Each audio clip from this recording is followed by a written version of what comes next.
Hello everyone, आप लोगों ने मेरा वीडियो का टाइटल तो देख ही लिया होगा। तो क्या ये पॉसिबल है as a data engineer to 1 crore क्या हम लोग इनकम कर सकते हैं कोई इंडिया का सॉफ्टवेयर कंपनी में? क्या विथ एक्सपीरियंस ऑफ 10 ईयर्स और 14 ईयर्स अप टू 1 करोड़ हम लोग इनकम कर सकते हैं क्या? तो इसके बारे में हम लोग बात करेंगे। उसके पहले मैं इंडिया का एक नॉर्मल प्रॉब्लम का बात करता हूँ। आप अगर मेरे स्क्रीन में भी देखेंगे तो ये एक स्टैटिस्टिक्स है statista.com का।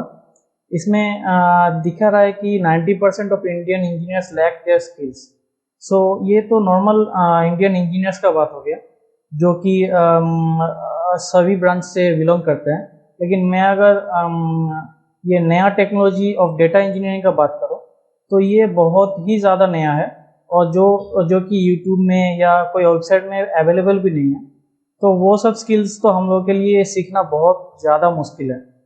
तो इसलिए मैं ये वीडियो बना रहा हूँ कि जो भी नया नया डेटा इंजीनियरिंग का स्किल्स है जो मार्केट में डिमांड में है वो हम आप लोगों को बता सकें। मैंने ऐसा ऐसा जॉब डिस्क्रिप्शन देखा है जहाँ पे companies 10 years 14 years of experience demand कर रहे हैं डेटा इंजीनियरिंग के लिए। लेकिन एक्चुअली डेटा इंजीनियरिंग आया ही है रिसेंट ईयर्स में और 2012 something like that. Above 15 years of experience कैसे एक्सपेक्ट करता है कोई कंपनी मुझे नहीं पता। लेकिन फिर भी हम लोग अगर टेक्नोलॉजी हम लोग को आता है तो एक्सपीरियंस मैटर नहीं करता है। तो कैसे एक कंपनी 1 करोड़ तक सैलरी दे सकता है? कैसे ये पॉसिबल है? तो आप लोग अगर मेरे स्क्रीन में देख रहे हैं ये वाला मीम आप लोगों ने देखा ही होगा। तो कंपनी आपको फ्री में कुछ नहीं देता है। आपको अगर स्किल्स आता है जो कंपनी को उसका 10x इनकम करके देगा तो it is possible that company will highly pay you. So what is happening in India right now? Most of the people, 90% of the people are not skilled. That's why most of the money is getting into the pocket of the skilled person. So हम लोग इसी को देखते हुए ये वाला video मैं बना रहा हूँ और आशा करता हूँ आप लोगों को सारी डेटा इंजीनियरिंग रिलेटेड टेक्नोलॉजीज के बारे में पता चलेगा। लेकिन गाइस याद रखना ये वाला वीडियो मैं ट्यूटोरियल के लिए नहीं बना रहा हूँ। ये वाला वीडियो जस्ट डेटा इंजीनियरिंग का जो टेक्नोलॉजीज हम लोग यूज़ करते हैं डे टू डे लाइफ में कंपनीज में उसके बारे में एक आइडिया देने के लिए ये वीडियो बनाया मैंने। इसमें से बहुत सारा टेक्नोलॉजीज मुझे भी नहीं आता है क्योंकि सारी टेक्नोलॉजीज किसी को भी आना भी नहीं चाहिए। कोई एक पर्सन 100 टेक्नोलॉजी उसको आएगा तो कोई फ़ायदा भी नहीं है। कोई 2-3 टेक्नोलॉजीज या maximum 5 technologies if you know better than others that will be the advantage of your career path. So बिना किसी देर किए हुए हम लोग स्टार्ट करते हैं। तो पहले चलते हैं गूगल में देखते हैं कि सही में क्या 1 करोड़ का पैकेज है। क्या डेटा इंजीनियर्स के लिए 1 करोड़ पॉसिबल है? तो मैं यहाँ पे आ गया हूँ naukri.com में। यहाँ पे मैं सर्च करता हूँ डेटा इंजीनियर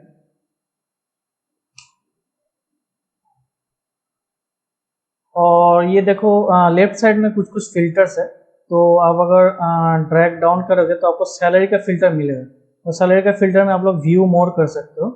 व्यू मोर करने के बाद आप देख सकते हैं यहाँ पे अबव 50 लक्स अबव 25 लक्स बहुत सारा पोस्ट्स है। तो मैं ये सारे जो भी 25 से ऊपर है उसको मैं सिलेक्ट करूँगा। आप देख सकते हो 5 करोड़ भी है। 5 करोड़ के लिए 2 पोस्ट है तो ये मैं सिलेक्ट करता हूँ 25 50 75 1 to 5 अप्लाई करता हूँ। तो आप यहाँ पे देख सकते हैं टोटल हम लोगों के पास 1000 ऐसा जॉब है। 1000 ऐसा जॉब है जो कि हम लोगों के लिए मोर देन 25 लैक्स अर्न करके दे सकता है डेटा इंजीनियरिंग फील्ड में। तो चलिए देखते हैं कौन कौन सा टेक्नोलॉजीज है जो कि हम लोग को सारा मनी जनरेट करके दे सकता है। और अगर वो सब टेक्नोलॉजीज हम लोग एक्सपर्टीज हो गए तो हो सकता है कि अबव 1 करोड़ भी मिल सकता है। क्योंकि मैं ये जो वीडियो बना रहा हूँ ये इंडिया के लिए है। इंडिया में आप लोगों को 1 करोड़ तक मिल सकता है। लेकिन अगर सेम टेक्नोलॉजीज आप बाहर भी अप्लाई करेंगे बाहर जॉब अप्लाई करेंगे तो आप लोगों को ज़्यादा भी मिल सकता है। तो दोस्तों इसके पहले कि हम लोग वो टेक्नोलॉजीज के बारे में चर्चा करें इसके पहले हम लोग कुछ इम्पोर्टेंट टॉपिक्स जो कि डेटा इंजीनियरिंग फील्ड के लिए बहुत इंपॉर्टेंट है वो डिस्कस कर लेते हैं। तो पहला है, हम लोग जितना भी डेटा इंजीनियरिंग का पाइपलाइन बनाते हैं वो सब या तो ELT होता है या तो ETL होता है। तो ETL और ELT होता क्या है? ETL का फुल फॉर्म होता है एक्सट्रैक्ट, ट्रांसफॉर्म एंड लोड। तो एक्सट्रैक्ट, ट्रांसफॉर्म एंड लोड क्या होता है? ये 3 स्टेप होता है।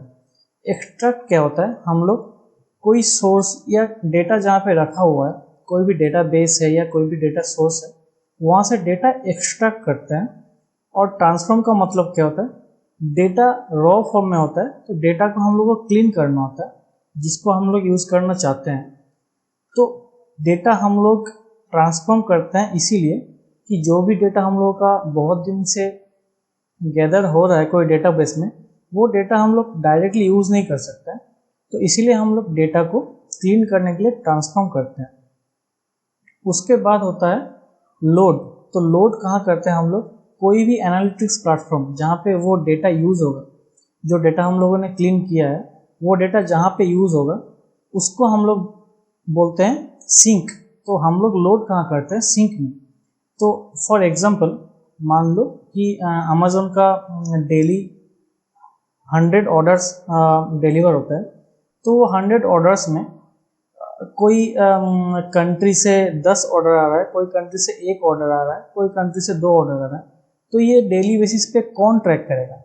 कहाँ से ट्रैक हो सकता है? और ये जो डेली बेसिस पे सेल हो रहा है, इसको हम लोग अगर एनालिसिस करना चाहते हैं तो कैसे करेंगे? तो डेटा का सारा प्रोसेस ही इसी 3 चीज़ पे डिपेंड करता है, एक्सट्रैक्ट, ट्रांसफॉर्म, लोड। तो इस एग्जाम्पल में हम लोग कैसे समझा सकते हैं इसको? जैसे कोई अमेज़न का डेटाबेस है जहाँ पे यूजर्स का डेटा स्टोर होता है, तो हम लोग को एक्सट्रैक्ट करना है वहाँ से। डेटाबेस से हम लोग एक्सट्रैक्ट कर लिए डेटा को और हम लोग अब उसको ट्रांसफॉर्म करेंगे। मान लो कोई कंट्री का नाम है इंडिया और इंडिया को शॉर्ट फॉर्म में हम लोग IND बोलते हैं। तो कहीं कहीं इंडिया लिखा हुआ है कोई एड्रेस में और कहीं कहीं IND लिखा हुआ है, तो उसको हम लोग को यूनिफॉर्म करना है।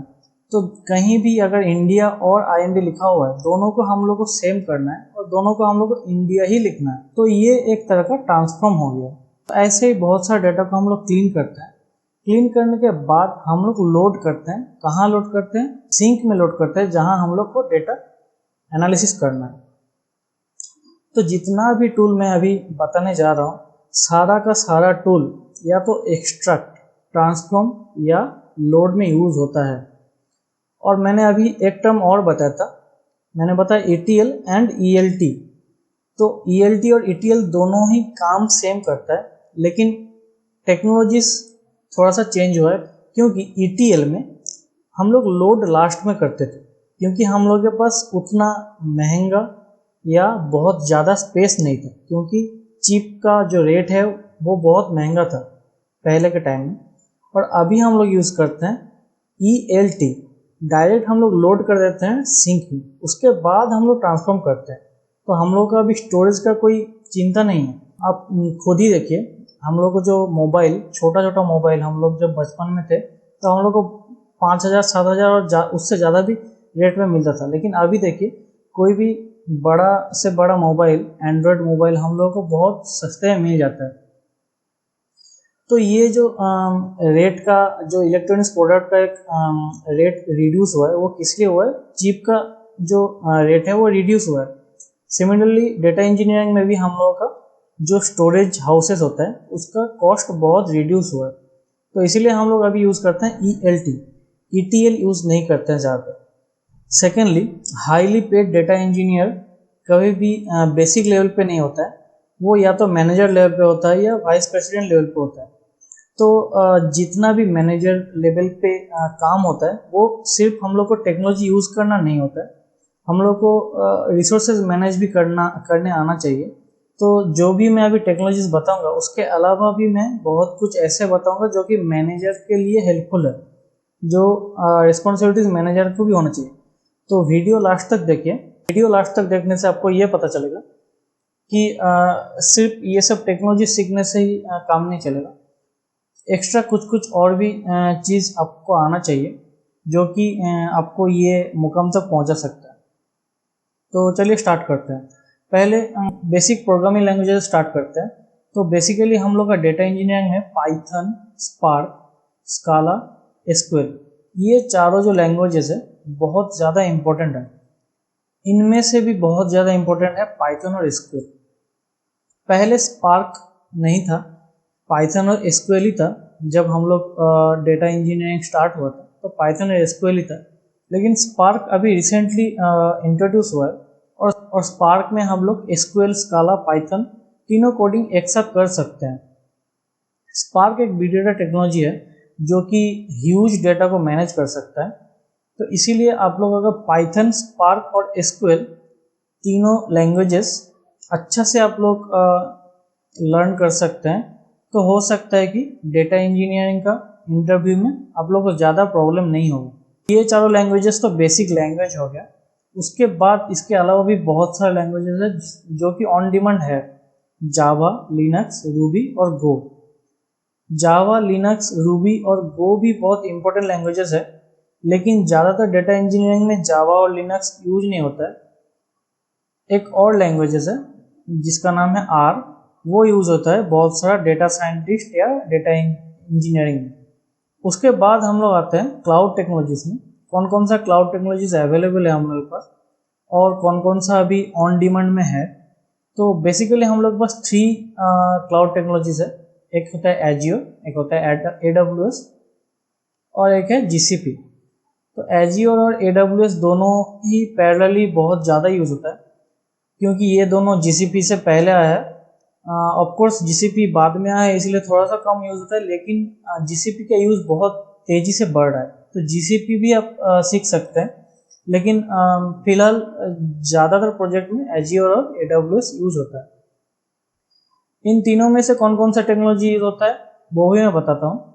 तो नेक्स्ट एजियो में आप देख सकते हैं ADF, एजियो डेटा फैक्ट्री, ये बहुत ज़्यादा डिमांड में है। एजियो डेटा फैक्ट्री आपको अगर आता है तो कोई ऑर्केस्ट्रेशन टूल भी नहीं आएगा तो आपको चलेगा। ऑर्केस्ट्रेशन टूल क्या होता है मैं आपको बाद में बताता हूँ। ADLS2 डेटा लेक स्टोरेज, तो ये डेटा लेक स्टोरेज होता है। ये टेक्नोलॉजी भी आपको आना चाहिए अगर आप एजियो के थ्रू जा रहे हैं तो। एजियो साइनेप्स, ये SQL डेटा वायरहाउस है। एजियो डेटाब्रिक्स, एजियो डेटाब्रिक्स बहुत ज़्यादा इंपॉर्टेंट है और डेटाब्रिक्स सिर्फ एजियो में ही है ऐसा बात नहीं है। डेटाब्रिक्स AWS में भी है। अगर आप डेटाब्रिक्स लर्न कर जाते हैं तो AWS में भी यूज़ कर सकते हैं और एजियो में भी यूज़ कर सकते हैं। डेटाब्रिक्स के अंदर आप स्पार्क का कोडिंग कर सकते हैं। तो स्पार्क में आप क्या क्या कर सकते थे, पाइथन और SQL और स्काला, वो तीनों कोडिंग आप डेटाब्रिक्स के नोटबुक में भी कर सकते हैं। तो अगर आपने डेटाब्रिक्स पूरा सीख लिया तो आपको स्पार्क भी आता है, पाइथन भी आता है और SQL भी आता है, हो सकता है स्काला भी आता है। उसके बाद यहाँ पे आता है इवेंट हब। इवेंट हब एक टेक्नोलॉजी है जो कि इवेंट ड्रिवन डेटा को मैनेज करता है। ये सब आपको धीरे धीरे पता चलेगा, अभी तो मैं सब कुछ नहीं बताऊंगा क्योंकि मैं जस्ट टेक्नोलॉजी डिस्कस कर रहा हूँ अभी। उसके बाद है कॉस्मोस DB। कॉस्मोस DB एक तरह का डेटाबेस है जो कि एजियो यूज़ करता है। नेक्स्ट AWS में AWS glue, AWS Athena, AWS S3, AWS lambda और RDS, रेडशिफ्ट, अरोरा, DynamoDB, ये सारा डेटाबेस है AWS का। तरह तरह का डेटाबेस बनाया हुआ है AWS ने, कुछ कुछ अलग अलग यूज़ के लिए। तो वो आप लोगों को देखना है कौन सा यूज़ के लिए, कौन सा प्रोजेक्ट के लिए आप लोगों को काम करना है। उसके बाद है काइनेसिस। काइनेसिस यूज़ होता है स्ट्रीमिंग के लिए। नेक्स्ट हम लोग आते हैं GCP। GCP में ज़्यादा टेक्नोलॉजीज मैंने नहीं देखा कि ऑन डिमांड है, क्योंकि ये नया टेक्नोलॉजी है और ये बहुत जल्दी ग्रो कर रहा है। तो 3 ही टेक्नोलॉजी है जो कि मैंने देखा कि ऑन डिमांड है। तो बिग क्वेरी, बिग टेबल और स्पैनर, ये 3 आप GCP में लर्न कर सकते हैं। फिर नेक्स्ट हम लोग आते हैं ऑर्केस्ट्रेशन टूल। ऑर्केस्ट्रेशन टूल्स क्या होता है, तो पाइपलाइन में, कोई भी पाइपलाइन में अगर आप ऑर्केस्ट्रेशन का मतलब क्या होता है, कौन सा प्रोसेस के बाद होगा या कौन सा प्रोसेस के पहले होगा, वो सब डिसाइड करना ही ऑर्केस्ट्रेशन है। तो ऑर्केस्ट्रेशन एक तरह से डेकोरेशन बोल सकते हैं। तो ऑर्केस्ट्रेशन में कौन कौन सा टूल यूज होता है, DBT, स्नोफ्लेक, फाइवट्रन, एयरफ्लो, ये चारों जो टेक्नोलॉजी है इनमें से मैं कहूँगा कि DBT और फाइवट्रन बहुत ज़्यादा इंपॉर्टेंट है। और डीबीटी एक्चुअली इसमें सब कुछ होता है। डीबीटी में सिर्फ ऑर्केस्ट्रेशन नहीं, डीबीटी को आप इंटीग्रेट कर सकते हैं स्नोफ्लेक के साथ, आप इंटीग्रेट कर सकते हैं डेटाब्रिक्स के साथ, सब कुछ कर सकते हैं डीबीटी में। सब कुछ इन द सेंस ज़्यादातर काम आप डीबीटी में कर सकते हैं। और बाकी स्नोफ्लेक, एयरफ्लो, ये सब भी इम्पोर्टेंट है। और है पिग, ऊजी, कंट्रोल-एम, ये तीनों भी एक तरह से ऑर्केस्ट्रेशन टूल है।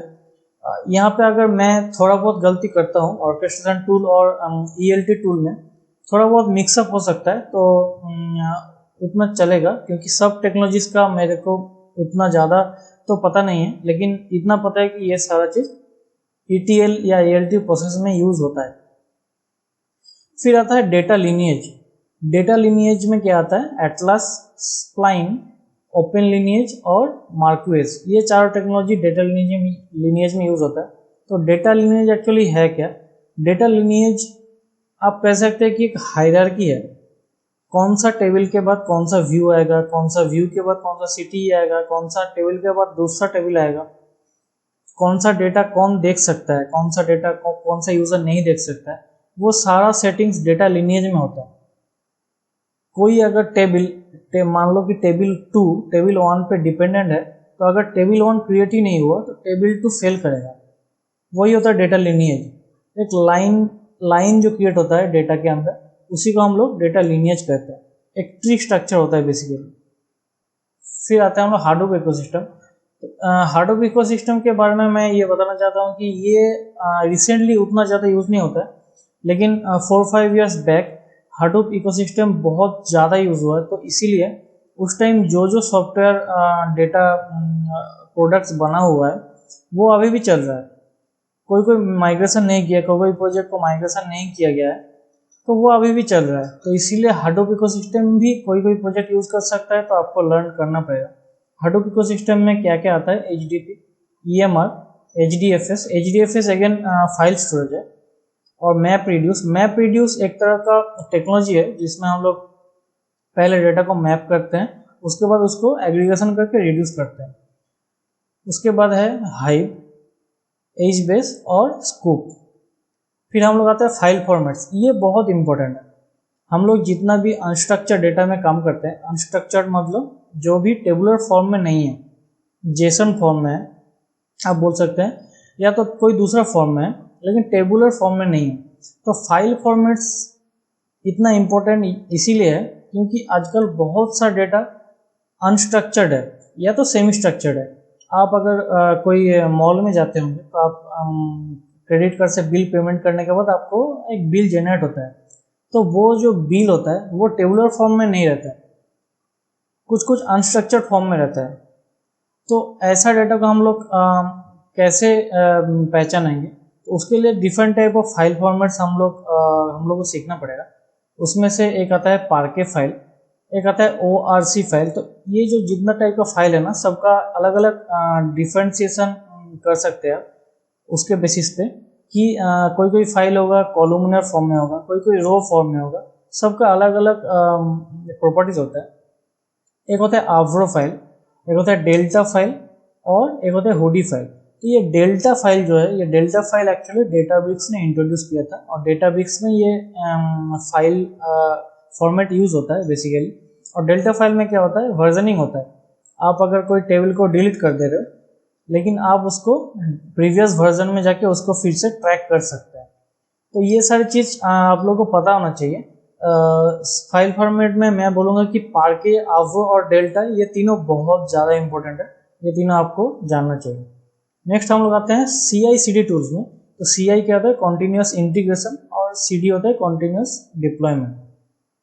CI/CD टूल में मैं आपको बताऊंगा कि गिटहब जो है बहुत ज़्यादा इंपॉर्टेंट है।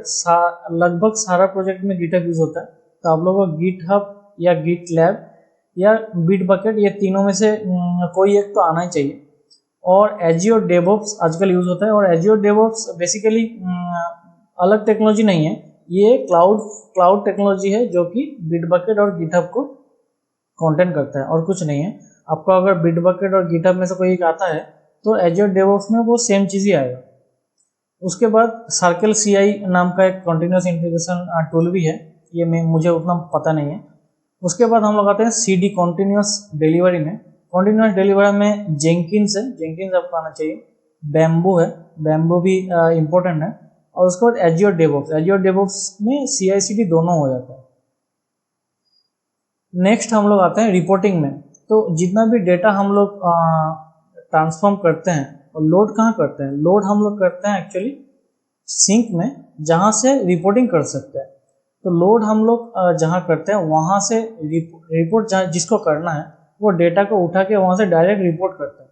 तो रिपोर्टिंग टूल भी हम लोग को आना चाहिए, लेकिन मैं कहूँगा कि उतना डिटेल्स में नहीं आना चाहिए, क्योंकि reporting actually business intelligence person जो होता है उसको करना होता है। डेटा इंजीनियर का काम उतना रिपोर्टिंग में नहीं है, लेकिन रिपोर्टिंग का कनेक्शन आपको आना चाहिए, कैसे कनेक्ट करना होता है रिपोर्टिंग टूल्स में, वो सब आना चाहिए।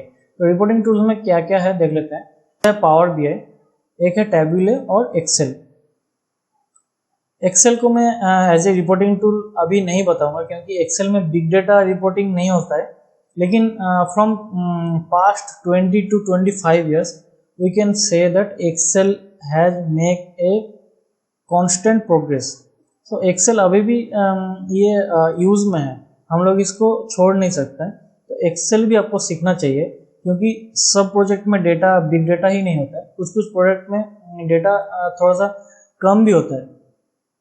तो ये तीनों टेक्नोलॉजीज है। पावर BI बहुत ही ज़्यादा पावरफुल टेक्नोलॉजी है। आजकल बहुत ज़्यादा प्रोजेक्ट में पावर BI यूज़ होता है। तो आप लोग ये पावर BI या टेबलो में से कोई एक सीख सकता है, लेकिन एक्सेल आप लोगों को आना चाहिए। नेक्स्ट है data architecture and design principle. तो डेटा आर्किटेक्चर तीन तरह का होता है, एक डेल्टा, कप्पा और लैम्डा, ये तीनों आपको आना चाहिए। उसके बाद होता है NoSQL डेटाबेस। NoSQL डेटाबेस में बहुत सारा डेटाबेस का टाइप होता है, इसमें से कोई एक भी आपको अगर आएगा, अनस्ट्रक्चर्ड डेटा के लिए NoSQL डेटाबेस बहुत ज़्यादा इंपॉर्टेंट है। तो आप लोग NoSQL डेटाबेस को भी चेकआउट कर सकते हैं। ये चारों इंपॉर्टेंट है, चारों आप लोग देख सकते हैं। स्ट्रीम प्रोसेसिंग, तो डेटा दो तरह का प्रोसेसिंग होता है, एक होता है बैच प्रोसेसिंग, एक होता है स्ट्रीम प्रोसेसिंग। बैच प्रोसेसिंग क्या होता है, जो मान लो कि मंथ वाइज डेटा आ रहा है या ईयर वाइज डेटा आ रहा है, हर मंथ के अंत में एक चंक ऑफ डेटा आ रहा है, तो वो होता है बैच प्रोसेसिंग। स्ट्रीम प्रोसेसिंग क्या होता है, स्ट्रीम प्रोसेसिंग लाइव डेटा होता है। जैसे क्रिकेट मैच चल रहा है, क्रिकेट मैच में कौन कितना रन कर रहा है, तो वो जो रन है वो स्ट्रीम होना चाहिए। हम लोग लाइव देख रहे हैं, मतलब क्या, वो स्ट्रीम होना चाहिए। ऐसा नहीं कि आज क्रिकेट मैच चल रहा है और हम लोग वो रन कल देखेंगे, तो वो लाइव नहीं रहेगा। तो उसको हम लोग बोलते हैं स्ट्रीम प्रोसेसिंग। स्ट्रीम प्रोसेसिंग के लिए हम लोग क्या क्या टेक्नोलॉजीज बोलते हैं, स्पार्क स्ट्रीमिंग। तो आपको अगर स्पार्क के अंदर ही स्ट्रीमिंग करना है तो आप स्पार्क स्ट्रीमिंग सीख सकते हैं, नहीं तो और भी टेक्नोलॉजीज हैं जैसे कि नीफी और स्टोव और काफका भी है। काफका भी एक्चुअली स्पार्क का ही एक टेक्नोलॉजी है। नेक्स्ट हम लोग आते हैं इंफ्रास्ट्रक्चर प्रोविजनिंग। इंफ्रास्ट्रक्चर प्रोविजनिंग में cloud formation, Terraform, Terragrunt, Ansible, Chef, Helm and Puppet, ये 7 टेक्नोलॉजीज है। मुझे सिर्फ टेराफॉर्म पता है, बाकी सबको उतना नॉलेज नहीं है। आप लोग चेकआउट कर सकते हैं, जॉब डिस्क्रिप्शन देख के उसके बाद आप लोग चेकआउट कर सकते हैं। उसके बाद आता है machine learning. For machine learning मैं बोलूँगा कि उतना ज़्यादा डेटा इंजीनियर को नहीं भी आएगा तो चलेगा, लेकिन क्योंकि हम लोग को as a data engineer, data scientist के साथ भी हम लोग को डिस्कस करना होता है, तो मशीन लर्निंग भी थोड़ा बहुत आना चाहिए। मशीन लर्निंग में क्या क्या टेक्नोलॉजी है देख लेते हैं। साइकिट लर्न, टेंसरफ्लो और केरस और पाइटॉर्च, ये 4 लाइब्रेरीज है। ये लाइब्रेरी आपको अच्छे से आना चाहिए अगर आपको मशीन लर्निंग सीखना है तो। Next front end back and technologies. Data engineers को ज़्यादातर बैक एंड टेक्नोलॉजी ज़्यादा अच्छा से आना चाहिए, लेकिन आजकल जो end to end data tool हो रहा है उसमें फ्रंट एंड भी आना चाहिए। तो front end and back and में क्या क्या है, फ्रंट एंड में Django, AngularJS, React.js, ये सबको पता होगा। और बैक एंड टेक्नोलॉजी में Node.js और Golang, ये सब टेक्नोलॉजीज हैं। तो गाइस ये सारा टेक्नोलॉजीज मैंने अभी आपको बताया, बहुत ज़्यादा है मुझे, लेकिन सबको सब कुछ लर्न नहीं करना है, सिलेक्टिवली लर्न कर सकते हैं आप लोग। अब आपके पास जो जॉब डिस्क्रिप्शन आया है या जो आपको जॉब अप्लाई करना है, जिसके ऊपर आपको इंटरेस्ट है, उसके हिसाब से आप इसको कर सकते हैं। नेक्स्ट मैं बात करूंगा एक अच्छा डेटा इंजीनियरिंग प्रोफेशन में मैनेजर रोल आप कैसे निभा सकते हैं। तो जितना भी मैंने जॉब डिस्क्रिप्शन देखा है उस पर एक कॉमन कॉलम आता है जो बोलते हैं कि contributor role, IC role, individual contributor role. तो आईसी रोल एक्चुअली है क्या? IC role in the sense ये है कि आपको कोई हेल्प करने वाला नहीं होगा। आईसी मतलब इंडिविजुअल कंट्रीब्यूटर, आपको ना तो कोई हेल्प करेगा, आप सारा जो काम होगा आपको खुद को करना होगा। तो अगर आपको खुद से सारा काम करना होगा तो आप लोगों को ये टेक्नोलॉजीज आना चाहिए। तो ये एक मैनेजर का प्रॉपर्टी होता है जो कि इंडिविजुअल कंट्रीब्यूटर होता है। और उसके बाद आपको डेटा आर्किटेक्चर, पाइपलाइन बिल्डिंग और डेटा एग्रीगेशन सिस्टम्स, ये सारा चीज़ जो भी होता है बैच प्रोसेसिंग या रियल टाइम प्रोसेसिंग में आपको आना चाहिए।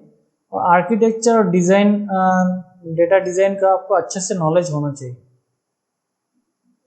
और डेटा में जो प्रॉपर्टीज़ होता है, पहले बिग डेटा जब नहीं आया था तब जो प्रॉपर्टीज़ होता है और बिग डेटा आने के बाद जो प्रॉपर्टी है वो बहुत सारा चेंजेस हुआ है। तो बिग डेटा में हम लोग को ज़्यादातर फोकस करना है लो लेटेंसी पे, स्केलेबिलिटी पे और फॉल्ट टॉलरेंस पे। ये तीनों चीज़ बहुत अच्छा से हम लोग को मैनेज करना होगा, नहीं तो वो बिग डेटा प्रोजेक्ट बहुत जल्दी फेल कर जाएगा। क्लस्टर का हम लोग को नॉलेज होना चाहिए। अगर हम लोग मैसिवली पैरेलल प्रोसेसिंग यूज़ कर रहे हैं तो हम लोग को क्लस्टर का बहुत ज़्यादा नॉलेज होना चाहिए, क्योंकि क्लस्टर में ही हम लोग बहुत सारा कोर होता है जो कि हम लोग डिवाइड करते हैं अलग अलग टास्क करने के लिए। तो जो हम लोग सुनते हैं कि NPP system, massively parallel processing, अभी जो चैटजीपीटी यूज़ करता है, उस तरह का जो भी सिस्टम होता है वो हम लोग को अच्छे से आना चाहिए। और उसको अच्छे से आने के लिए हम लोग को क्लस्टर को बहुत अच्छे से सीखना पड़ेगा। और भी कुछ कुछ टेक्नोलॉजीज है जो कि data warehousing, business intelligence, जो कि एज ए डेटा इंजीनियर नहीं भी आएगा तो चलेगा, लेकिन आप जब डेटा इंजीनियरिंग मैनेजर बन रहे हो तो आपको ये सब आना ही चाहिए। उसके बाद हम लोग को नॉर्मल बेसिक कुछ सॉफ्टवेयर इंजीनियरिंग का बेस्ट प्रैक्टिस आना चाहिए, जैसे लिंटिंग हो गया, टेस्टिंग हो गया, ये सारा चीज़ आना चाहिए। और एज ए मैनेजर हम लोग को टीम को लेवल अप करना होता है हमेशा, तो टीम मेंटरशिप बहुत ज़्यादा हेल्पफुल है। और हम लोग जानते हैं कि हम लोग अभी एजाइल फॉर्म में पार्टिसिपेट कर रहे हैं कोई भी प्रोजेक्ट में, तो सब मैनेजर को एजाइल बनना होगा। तो एजाइल के लिए आपको पता है कि एक टूल होता है जीरा, तो आप जीरा लर्न कर सकते हैं। जीरा से आप लोग को पता चलेगा कि कैसे एक प्रोजेक्ट मूव करता है CI/CD में। फाइनली मैं बताऊंगा कि आप लोगों को डेटा गवर्नेंस का बहुत आइडिया होना चाहिए। डेटा गवर्नेंस और डेटा सिक्योरिटी वगैरह का आप लोग को आइडिया होना चाहिए, तभी आप लोग ये जो टारगेट मैंने दिया है वो आप पूरा कर सकते हैं। मुझे लगता है मैंने ज़्यादातर टूल्स कवर किया है। अगर मैंने कुछ टूल्स छोड़ दिया है कवर करना तो आप कमेंट सेक्शन में बता सकते हैं, मैं उसको कवर करूँगा। और जितना भी टूल मैंने बताया है सबके ऊपर तो वीडियो बनाना पॉसिबल नहीं है, लेकिन जितना मुझे आता है मैं उस सब के ऊपर वीडियो बनाते जाऊंगा। रिसेंटली मैंने DBT का एक 100 डेज का कोडिंग चैलेंज शुरू किया है, तो उसको आप लोग चेकआउट कर सकते हैं। जय हिंद, जय भारत।